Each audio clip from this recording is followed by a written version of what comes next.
তো গাইস এরা যতই ধুয়ে দেখ না কেন আপনার মনে করেন কিছু লবণ মাইরা সুন্দর মতো মনে করেন প্লেটটা পরিষ্কার করে নেবেন, বুঝছেন? খাওয়া দাওয়া করতে হলে সুন্দর মতো খাইবেন। তেলমেল থাকে এমনি আবার দিয়ে দিও না, স্বভাবতই তেলমেল থাকে এবং মনে করেন ধুয়ে ধুয়া ক্লিয়ার করতে হবে।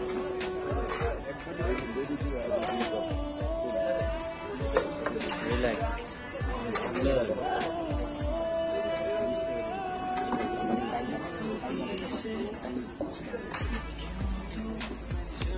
ভাই